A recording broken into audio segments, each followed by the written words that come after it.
روزایم بود که ما از خرج جیبی دوره محصلی خو ما رفتم دنبال پکیج میکردم. شاوی تاریک صبح مشه ادغم نخر. موفقی اولم یکی دگان جایی که مرگان کسوش نه. ما خودم شخصا حامی از ما کی محمود جان بوده شواریم. خانی آتیم زیاد کو آتیم خبری نداشت. بس چرا که آتی از من کسا از چی نداره دیگه مثلا از موبایل کلان نداره که گوش کنه چیه. دقیق نمیشه که همیشه زن پشت مرد باشد و مرد هیچ وقت حمایت و بخش زن نشان نده. اون روز که من تنها بودم طرف هر کس که روی میکردم کسایی که یوتیوب چنلش بال بود. سلام بیننده های عزیز، امید که جور صحتمند و سرحال باشین، همیشه لبخند بالا پای شما باشد. باز هم خوشبختانه ما دو مهمان داریم. شاوی تاریک صبح مشه ادغم نخر. شاوی تاریک صبح مشه اد رای نزن، یک اسپلو پیدا مشه اد رای نزن. دنیای ما پر اوماغ مشه در چابوکی، دنیای ما پر اوماغ مشه در چابوکی. غم د عاقل تامو مشه اد رای نزو، غم د عاقل تامو مشه اد دق نشو. بسم الله الرحمن الرحیم. قومای گل سلام. انشالله که لبانتان پر از لبخند باشد، تنتان سالم باشد و خوش آمدید به برنامه امروزی ما. عزیزان دل، امروز ما باز هم در برنامه خو دو مهمان داریم، دو بانوی بسیار موفق، خانم زهرا محمدی و پروین صمدی و خوشبخت هستیم که اینا رو در برنامه اختریم. در طبق معمول که شما با چهره و فعالیت های از اینا آشنا هستین و ما میخواییم که اولین سوال را از اینا از اینجا بپرسیم که همی قدر که انگیزه، شور و هیجانی که بلده کار داره با وجودی که خیلی مشکلات ها و خیلی چالش ها هست و اینا هنوز هم کمر خم نکده و زانو نزده، همی انگیزه شما از کجا شده خانم پروین صمدی و بانو زهرا محمدی؟ خب حال ما جواب بدیم زهرا؟ فرق نمید. زهرا جان جواب بدیم. جواب بدیم. تو مطرف ششته. بسم الله الرحمن الرحیم. در خود سلام دارم خدمت تمام بیننده‌ای که از طریق دریچه یوتیوب چینل از نامور بیننده هستن. امید که خوب و جور صحتمند باشین. سوال از اونا بوده که چطور ما تا حال ادامه دیدیم و شکست را قبول نکردیم. همین سوال بود.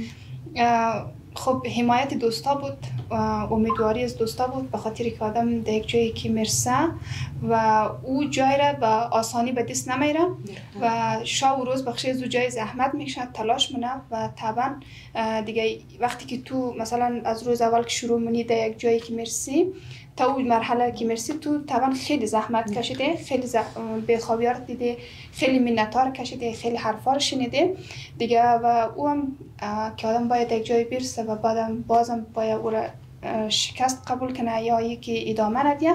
واقعا سخت است به خاطر که ما خودم شخصا که تا حالا چرا مثلا شکست قبول نکردم، چون علمی رایم بوده، مسیری که ما خیلی دوست دارم، از لحظه فعالیت های خود کارهای خود لذت میبرم و چالش های زیاد به خاطر از این مرحله تحمل کردم، سپری کردم و دیدی دوستایم هستم به خاطر که داخل چینل از ما هست تقریبا 13,500 بیننده است و هر کدام از این بیننده بخش از ما یک ارزش و اهمیت خاصی داره و مثلا ما اگر بخوایم شکست را قبول کنیم یعنی که ما پشت طرف از بیننده کدوم، چرا که او بیننده روزای سختی مادن چینل رو سابسکرایب کردن، آمدن قبل از ما عضو فامیل از ما شدن و چینل در مرحله رسیده، علمی بیننده بوده که ما در مرحله رسیدیم. بسیار عالی.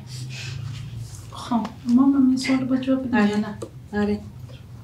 من هم سلام علیکم خدمت تقدیم شما زمانم که همین لحظه بیننده از برنامه دیگه. سوال شما این رقم بود که چطور تا حال ادامه دادین؟ آره همین انگیزه که قدر انگیزه دارین و هنوز هم کمر خم نکردین مقابل مشکلات، انگیزه شما از کجا شد؟ خب فقط از ما خودم اول انگیزه میمونه که ما یک شور و شوق خاص در کار دارم دیگه، خوش دارم که در کار باشم و دیگه هر چالش که ببرم دم قضا مبارزه کنم دیگه، خوش دارم که در ایرا باشم و دیگه تا که هستم انشالله در میرا هستم انشالله. و دیگه حمایت های عزیزا بوده، حمایت های دوستایم بوده که همیشه حمایت کده، کامنت های خوب که دیده اونمو تمام انرژی بوده بلدیزمو، باز اونمو قدر که اونا بلدیزمو انرژی ده دیگه از خاطر از اونا هستم. خب بلزمو بگین از چند سالگی شما این کار را آغاز کردین؟ من تقریبا 5 سال میشه دیگه. 5 سال میشه که در سوشال میدیا است فعالیت میکنم. همچنان پروین جان شما؟ عزیز از ما تقریبا 3 سال میشه دیگه نه؟ 3 سال میشه. بسیار خب خانم زهرا میشه همراه از ما بگین که با وجود از اینکه مثلا شما زندگی شخصی از خود دارین، اطفال های خیلی نازنین دارین، باید در کنار از اینکه در رسانه فعالیت کنین و خیلی خوب هم فعالیت مونین، چطور هم میتونین در زندگی شخصی خود خیلی خوب برسین و هم در فضای مجازی فعالیت های داشته باشین؟ خب آدم انسان باید برنامه داشته باشه در زندگی خود. دیگه ما هم عمر رقم یک برنامه دارم که هم در کارخانه برسم، هم در کارهای یوتیوب برسم، هم در کارهایی که مثلا کارهای سفارشی یا آنلاینی اون چیزامونو دو برسم. دیگه آدم باید برنامه داشته باشه. من هم برنامه دارم بده. گاهی خسته نشدین از اینکه هم در رسانه فعالیت کنین، هم اولادهای خود مثلا تربیت کنین، چون تربیت اولاد خیلی مهم هم است و خیلی سخت هم است. خسته شدم بخوای نخوای هر کار خستگی اختراع. وقتی که یک کار که خیلی آدم شاق داشته شده و یک کاری باشه که آدم در یک جای برسونه، یک کاری که باشه آدم شاق داشته شده خستهش نه، بس خسته شدن از کار بلدی آدم لذت بخشه. زهرا جان بلدیتون بگین که اگر قرار باشد کدام کتاب نویس یا داستان نویس بخواید داستان زندگی شما نوشته کنه، شما دوست دارین نام کتاب رو چی باید؟ خوش دارم که نام از کتاب باشه هرگز تسلیم نشد. بسیار عالی. خب این کتابش میتونه یک الگوی خیلی خوب برای نسل آینده باشد و دخترایی که مثلا گاهی شکست بخوره کتابش ما بخونه انگیزه بگیره. خب یک مسئله است که میگه پشت هر مرد موفق یک زن موفق است. باز شما هر دو خو متأهل هستین. به نظر شما پشت مردای هستین که موفقین یا نه همسرایشون پشت شما است که شما موفق هستین؟ ما جواب بدیم. اردی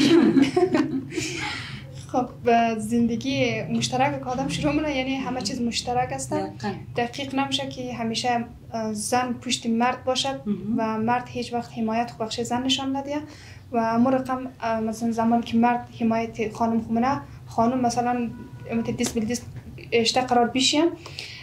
طبعا در زندگی مشترک بعضی جایا هست. مثلا ما خودم شخصا حامی از ما کی محمود جان بوده شوهرم که از روز اول که من یوتیوب شروع کردم قد از ما بوده، چیز رای دور و نزدیک حمایت کردم و همه قسم خودشی در چالش های خورده، مثلا در مشکلات های خورده یا بعض وقتا ناامید شده. مثلا ما بودم بخشش امیدواری دیدم، همراهش بودم مثل یک دوست و رفیق و ایمی گپا و پشتیبانیایی بوده که مثلا ما هیچ وقت تسلیم نشدم و او هیچ وقت تسلیم نشده. یعنی به همکاری و امیدواری همدیگر تونستیم که حامی همدیگر باشیم دیگه. بسیار قشنگ. خب امید که یک مثلا مگه پشت هر زن موفق یک مرد موفق، پشت هر مرد موفق یک زن موفق دیگه. من این فکر کنم در این سر روز که آدم در جایی که میرسه تا یک نفر پشت آدم مثل کوری استاد نشنه، آدم در جای رسته نمیتونه دیگه. اولین حامی که بوده خود آدم هم خود خواهد میتونه خود آدم هسته و دیوم هسته. اول همی خودم حامی خود بودم، دیوم همی که شوالم حامی بوده. در امروز در این جایی که مستم در این مرحله مثلا در می جایی که مستم حامیز من شوالم بوده، من خیلی حمایت کرده واقعا. مثلا خب شما در جریان صحبت‌های گفتین که اول دفعه حامی از خودم بودم، یعنی که از طرف خانواده شما در اوایل حمایت میشدین یا نه؟ خب خانواده اول که بود خانه آتیم زیاد که آتیم خبری نداشت بس چرا که آتیزم کسا از چی نداره دیگه، مثلا از موبایل های کلان نداره که گوش کنه یا چیه. باز دیگه ما در خانه آتی هم نبودم، ما کار که شروع کردم از خانه خسور شروع کردم دیگه. خسور مادر دیگه اینا که بود کدام گپ نگفت دیگه، ما حمایت کرد دیگه. بعضی کسان بود که گفت نه رو بیشی باید کار نکنی دیگه. خوشحالم که امروز مرده جایگاه میبینیم.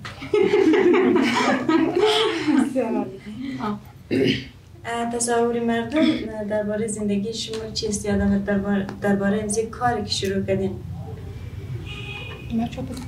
هر دوتایشون.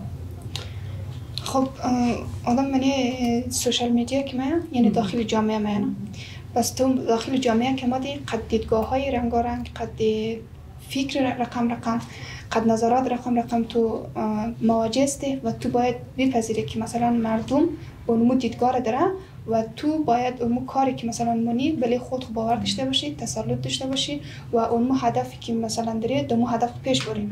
درسته بعضی دوستان میان کامنت های منفی میدین ولی نمیشه که بخاطر کامنت یک دونه کامنت منفی مردم ما مثلا شکست را قبول کنیم بشیم. ما در ویدیوهایم که بوده مثلا از مابین 100 نفر اگه کس بیننده بوده 10 نفرش ما تشویق کده، یک نفرش هم مثلا یک اشکال در ویدیو از ما بر کده یا بگیم از حسودی بوده یا از مثلا از هر کس دیدگاه خود داره، کس دیدگاه کس چنج نمیتونه.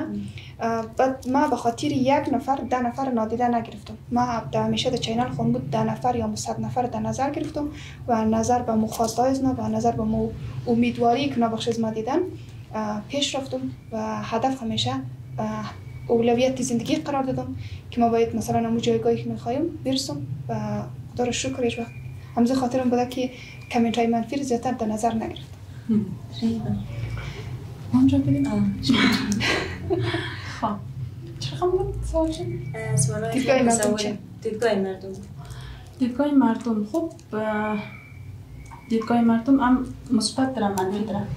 دیگه ما فقط همین قرار کوتاه میگیم که آدم نمیتونه که از خاطر دیدگاهی که منفیه آدم از آرزوهای خود از رویاهای خود بمونه. فقط طرف مثبت سعی کنه باید آرزوی خود برسه. خب خانم پروین دزی 3 سال که گفتین در سوشال میدیا هم در فضای مجازی هم دید تجربیات تلخ و شیرین حتما داشتین. موشه که یگان تجربه خیلی قشنگ، یگان شیرین و یگان تجربه تلخ را بلدیز مقصد کنید.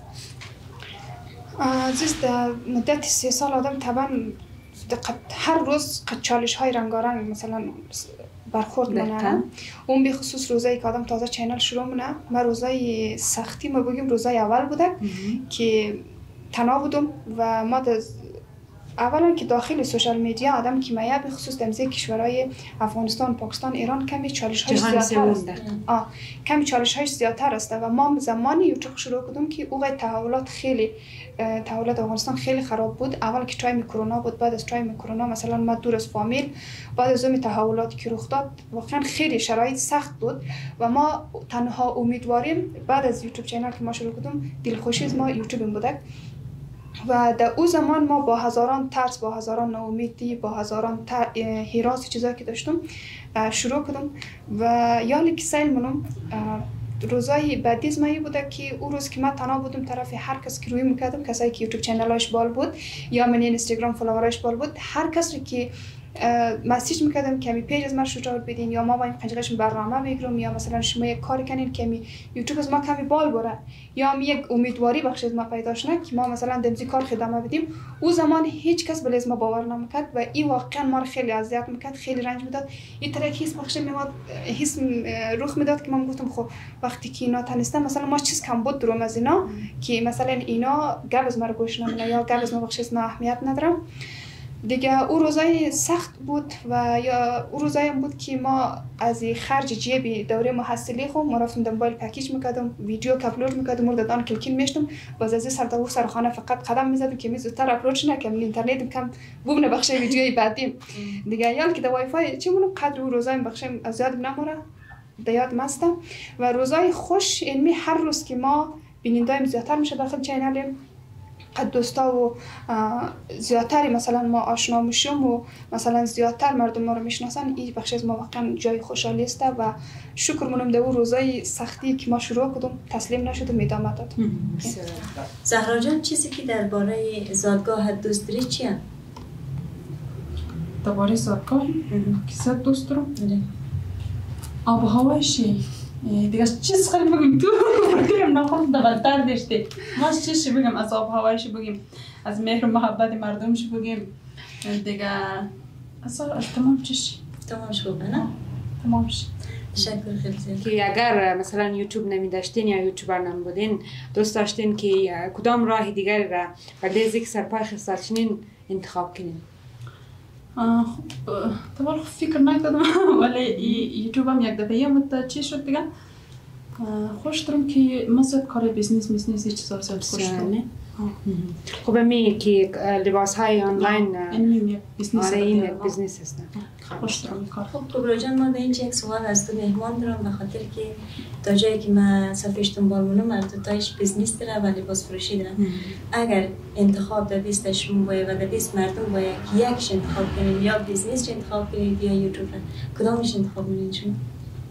از هر دو تایش من از هر دو تای ما اردیم همزمان جواب بدیم؟ نه خیلی سوال سخته به خاطر زی سخته که آردوش خدمت به مردم آردوش خدمت به همزمان به مو نفرایم. یوتیوب هم اگه بخوایم مثلا دمزناه و لباس هم که میخوایم و بیننده میخوایم فالورا میخوایم نه دیگه یه بسیار کم سخته ما سالش نمیتونم بین مثلا همزمان آردوش دیگه. خب اگر یک دانش بخواین انتخاب کنین خیلی مهمتر بهشون باشه دوست دارم که یوتیوب زهرا جان من خیلی دوست دارم نظرش میکنم. خب صد این خیلی سوال سخته. خب دیگه از اینکه این آردوش یک چیز مثل ام یوتیوب باشه خوبه چرا که شما از طریق یوتیوب باز میدید که بودیزمو در بیدید دیگه بسام میشه یک رقم نه منظور من بود که اصلا تو سفارشش نگر فقط یا سفارش بگر یا فقط در یوتیوب کار کنی یک چی سخته. خب یوتیوب چون من خودم یوتیوب زیاد خوش دارم. خب پرین جان شما در یوتیوب خو ولاگ میلین کارهای روزانه خره باز امزی طریق مثلا شما چی پیام میره میخوان بده بیننده ها برسنین و اگر یگان کسی دیگری بخواه یوتیوب شروع کنم مثلا ما بخوام بده یوتیوب شروع کنم باز پیشنهاد شما بده ما چی دوسته که مثلا من همی ولاگینگ رو جور کنم که خوب است. خب عزیز راه ها فرق مونه اینا من رایم کست ولاگینگ است ما جدا از این که مثلا فامیل مثلا کلانتر میشه روز به روز یعنی بیننده مثل فامیل مثلا جدا از این که درآمد از یوتیوب دارم مثلا میتونم در سرپای خود خواستم یعنی در خرج مصارف زندگی میتونم از وقتش بروایم از همه مهمتری است که واقعا یک خاطره سازیه. من 3 سال پیش که مرو ویدیو خسینم و 3 سال پیش دارم و خیلی تغییرات در خود میگیرم همین که روز به روز زندگی تیر میشه مثلا همین که مثلا سین آدم بال مورد تغییراتی که مثلا ظاهری فیس آدم مایا بعض وقتا سین آدم خیلی چاقه بعض وقتا سین خیلی لاغره بعض وقتا سین مثلا شرایط اقتصادی آدم چقدر ضعیفه بعض وقتا سین خوبه نه یعنی تغییرات ها رو کلا آدم میتونه در برنامه خود متوجه شه و اینا خودم خبر که عمر انسان خیلی کوتاه هر روز مثلا در گذر است و آدم این روزا بخش آدم خاطره شده مثلا ما روزایی که در کابل بودم تا اون روزایی که آمدم یا مثلا عروسی کردم مثلا که خانه ما شروع کردم از صفر شروع کردم اینا دانه دانه بخش از ما ویدیو دانه دانه مثل یک آلبوم گاه مثلا مردم آلبوم جور میکرد فیلم میگرفتن داخلی چی فته پر میکردن صدا نه یادگاری بخش یک دیگه میشتن یا بخش دوستای خزرهای دور در ایران اونجا ما رفتن فته پر میکردن آواز یک چیز میکردن یادگاری ولی ما بخش خود خوب کوشش کنم که بخش خود یک خاطره بسازم اما به مرور زمان چی کسایی قد از ما هستن الان ما تا مثلا چند ماه پیش مثلا خیلی فامیلای مون عزیزای بودن اینجا کلی به خاطر برنامه عروسی هم دادن کلیگی جمع بودن ولی اینا سین کلیگی پس رفتن هر کس مصروف زندگی خود شدن ولی آدم هم دور همیای آدم که خاطره بخش آدم ممنه و یک کلان گابستن و هدف از ولاگینگ از ما فقط خاطره سازی بخش خود مثلا بلده از خودم چون بلده نسل بعدی که میگن کسایی که مثلا آدم به مرور زمان سین که از کجا شروع کردی تا کجا مرسی و زندگی چه رقم پیش میره تمامش یک خاطره یک ثبت میشه بخش زهرا جان بلده میگن چی چیز باعث میشه که احساس کنید در شغل خود موفقی اولم یکی دگان جایی که مرگان کسوش نه که یک بلده مثلا از دور که مروش نه که زهرا خان سلام این خیلی ما بلده خوش آینده و دیگه دومم یکی یک تنگ دستی چیزا قرار میگیرم که همین پیسیش کسته نه بس آدم یعنی خیلی بلده آدم خوبه دیگه نه بس ما احساس میکنید که بیکار موفق شد. خب تشکر. زهرا جان من یک سوال دیگه هم دارم خیلی دوست داشتم این سوال البته بدون از برنامه میخواستم شما سوال کنم شما یک دختری ماشاءالله خیلی خوش اخلاق و خوش خنده من میخوایم در این باره بگین اینقدر انرژی از کجا گرفتین شما خدا این استعداد خداوندیه خدا داده. خب یک چیز است واقعا نه مثلا ما این چیز را میخوایم بگیم اگر آدم یک گپ میشه خود زندگی هر کس یک پستی بلندی است دیگه می که خودخواه بگیریم یک پستی بلندی در زندگی است که رقم باشه نه بس میگه که آدم زیاد خودخواه تا گفتی سمز دم زبون از خودونیم که قدر خودخواه تا یک جای شلته پرتن کنی دیگه نمیشه رقم رقم خود آدم آیار باشه باید خود آدم بلدی خود دلجویی بده دیگه تنها چیز که من زیاد برده مهم اینه که خود تو میتونی خود خورا حمایت کنی سرپایز خود خستار کنی فقط خود تو میتونی دیگه هیچ کس نه پدر نه مادر نه خوار نه برار فقط خود. تشکر موفق باشید. خب زهرا جان و پروین جان ما میخوایم که تجربیات درس هایی که شما در مدت که در یوتیوب بودین و از یوتیوب گرفتین از فضای مجازی که چون فضای مجازی پر از مردم است و مردم خیلی نظریاتی داره درس هایی که شما گرفتین چیز بوده؟ خب یک چیزی یا یک درسی که ما از یوتیوب گرفتم همینه که یک چیز است به نام حریم خصوصی. حریم خصوصیه که تو نمیتونی بدون اجازه یک نفر عکسش را ویدیوش را پست کنی چی در فیسبوک در یوتیوب هر چیز ما این درس را گرفتم.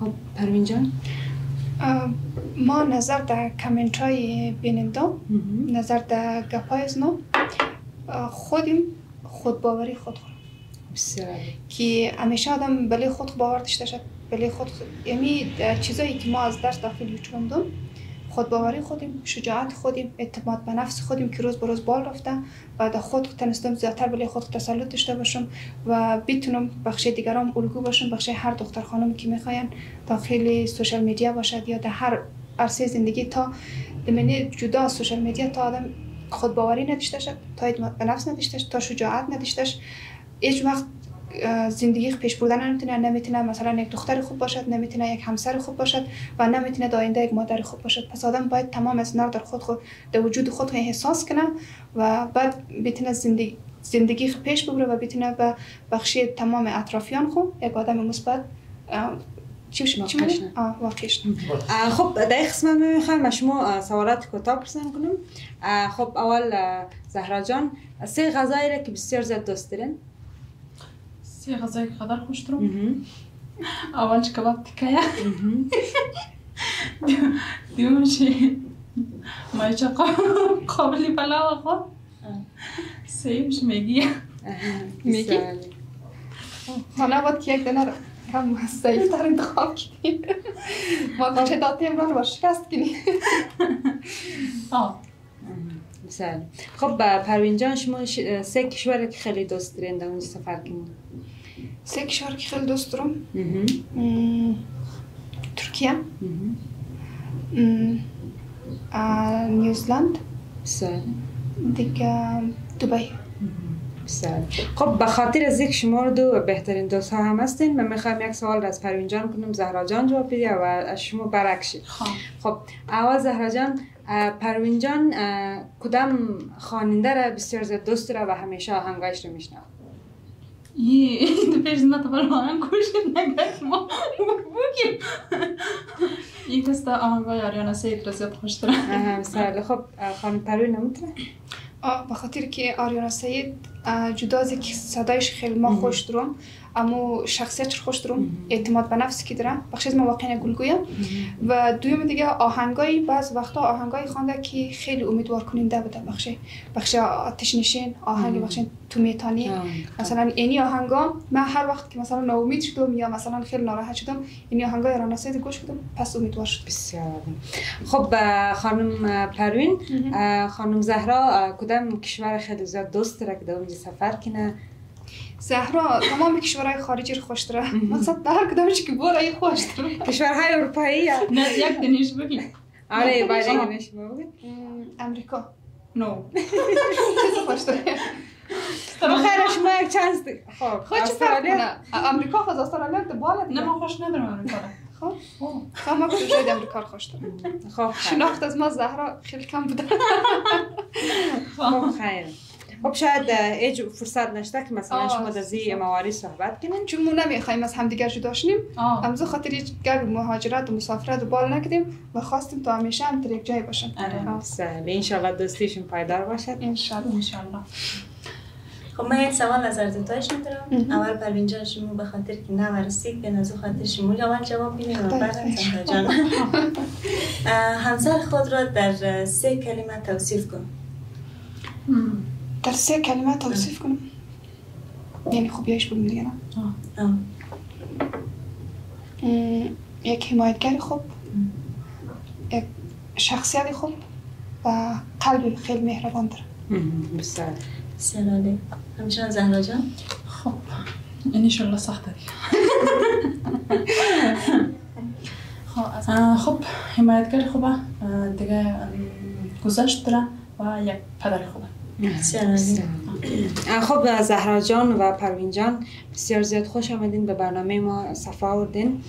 ما میخواهیم داخل از هر کدامشون یک پیام را به تمام دختر خانم هایی که برنامه را میبینه و واقعا شما الگوی خیلی خوب هستین به تمام دخترایی که میخواید که کار کنه فعالیت کنه، یک پیامتان به بیننده ها. زهرا جان. خب تشکر از اینکه ما را دعوت دادین به برنامه خوب. دیگه یک پیام خاص برای دختر خانمای عزیز دارم که همیشه بلده خو یک بهانه‌گری پیدا نکرد که ما نمیتونیم، نه اصلا وجود نداشته شده زندگیشیم. هر چی که آدم بخواد میتونه رسیده میتونه درشی، ولی فقط یک کم صبر آدم کنه دیگه. کوشش کن که خودون چیم خودون خرد یک جایگاه برسونید، منتظر هیچ کس نشین، هیچ کس دیگه، حتی که عزیزترین کسش من باشه. خودون چیم بالچین، خودون را در جایی که میخواین برسونید. بسیار عالی. من خواهل جا را که تشکری کنم از شما، لایق دانستین مهمان کردین و امیدوارم که برنامه خیلی خسته کن نبودش بخشه بیننده. دیگه یک پیام از من بخشه تمام دختر خانما، تانا مشخص ننم دختر خانما، هر کس که برنامه رسینه، کلان و بزرگ هر کس است، هر هدفی که دارین فقط امروزی لحظه آدم شروع کنه، امروزی لحظه بالشین شروع کن و هیچ وقت گفته زهرا جان نرد زندگی خو نیرین. و دوم دیگه یکی هیچ وقت از واکنش مردم، از تحقیر کردن، از مسخره کردن، از این چیزایش هیچ وقت هراس نداشتین، ترس نداشتین، به خاطر که تجربه ها ثابت کرده که مثلا روزی که یک نفر شروع مونه حتما در چالش مخره، حتما مسخره میشه، همیشه مردم سرش میخنده و دیگه زمین مخره بارها و بارها، ولی بازم که او نفر استادگی که در یک جای رسید پس امون نفر ها مایه پس سر از او افتخار مونه. پس هیچ وقت به خاطر تمسخر کردن دیگران، مسخره کردن دیگران هدفهای خود را زیر پای نکن و همیشه امیدوار باشین و همیشه در لحظه موفقیت خود فکر کن. بسیار تشکر بیننده‌های عزیز. این بود یکی از برنامه‌های ما. خدا کند بنده‌شون خوشایند و جالب باشن. اگر دوست داشتین باز هم از این برنامه‌های جالب و دیدنی برای شما آماده کنیم، لطفاً لایک، سابسکرایب و شیر ویدیو از یادتون نره.